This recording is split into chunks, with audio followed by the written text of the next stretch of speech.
Hello everybody, this is Azariah Wolf. I'm just recording here to show off a little bit of what I've gotten done with my Godot game making project. I wanted to demonstrate some things, so let's go right into it.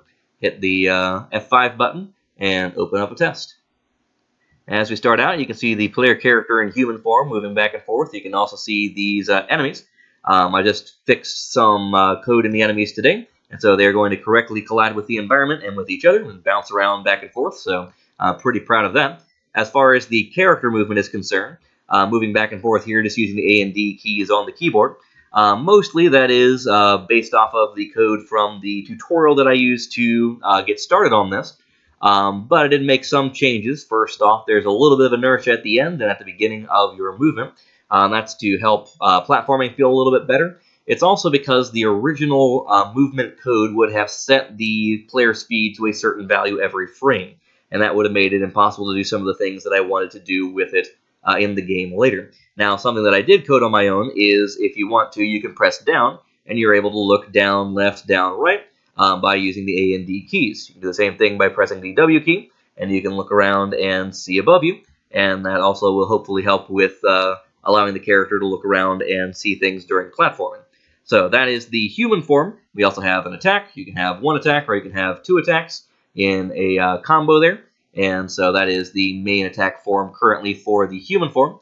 Now where it comes into things that I've pretty much worked on myself, we first off have the boar form. So you have a little bit of a animation there to go into boar form. In boar form, the character can move back and forth as usual. You can look up, you can look down. What you cannot do, boar form cannot jump, so that's to hopefully add some extra challenge. The player character can jump.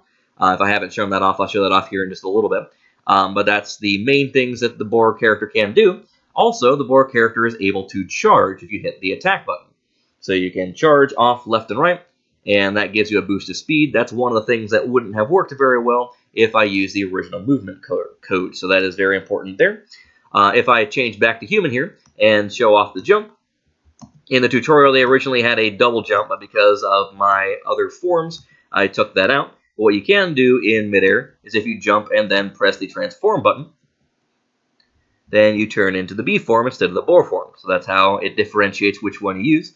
And in B form, I can go around, I can show off this tree that I made. I'm pretty proud of because I was looking at the tiles I had available to me in the tile set, and I wasn't sure if I'd be able to make anything that looked decent, but I think it actually came out pretty well, looks pretty good, especially with the use of different layers that the player character can go in front of or behind, depending on the different patches of leaves.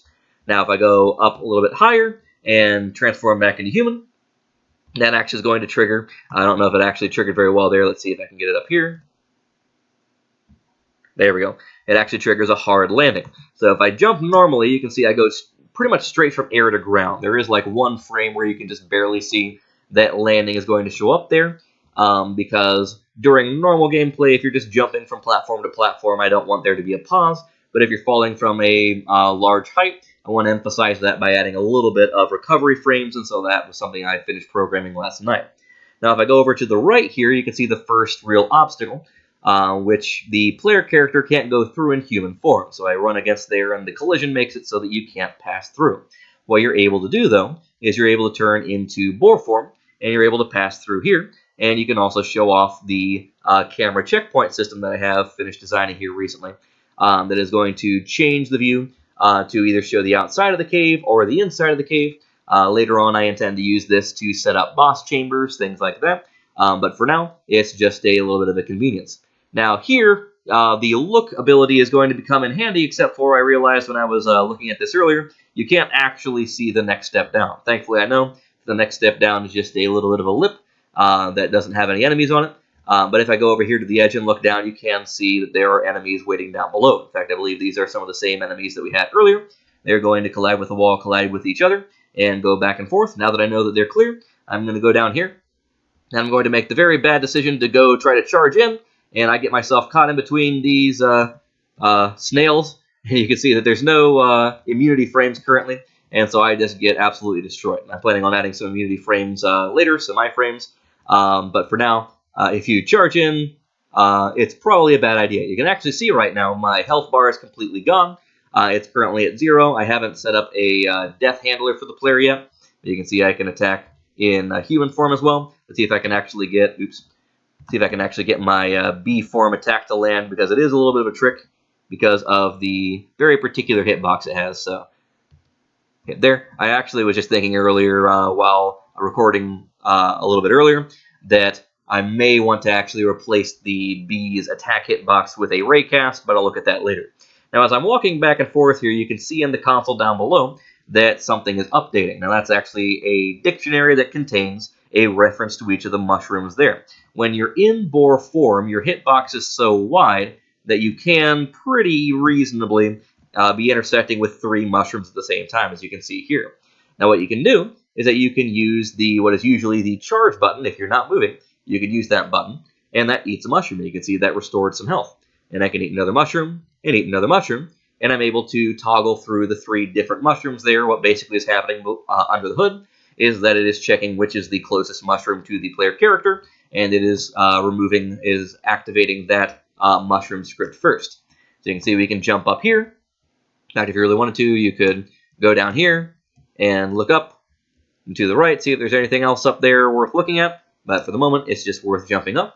If you go over here, you can see that the camera stops again and you run into these crates. And if you try to attack as a human, you get the particles to move, you get the particles to generate, but nothing actually happens.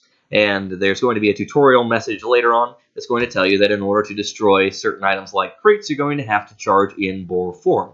So if you charge too close, you're actually going to run into the crate. This is actually a solution to a problem I had earlier, where if you charge too close, you would destroy the crate, but also run into the crate since you were charging so quickly, and that caused some unintended behaviors. And so what I ended up doing is that the player does not, the charge, I should say, does not actually trigger unless you hit the crate from outside of the charge's usual hitbox. And one of the intended behaviors that I have here is that I want you to charge through those crates, destroy those crates, and then end up down there in the water. Something interesting you can see here is that the player is able to swim using the jump button as a boar. So you can hear the jump button there. And so that's the one way they're able to use the jump button. You can also see the player character's speed is reduced, and that actually extends to the animations as well.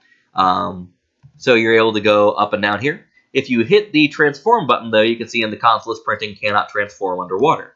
So there's a couple of reasons for that. One of the major ones is that if I get out of the water here and change into human, and then jump and turn into a bee, you're not actually able to enter the water.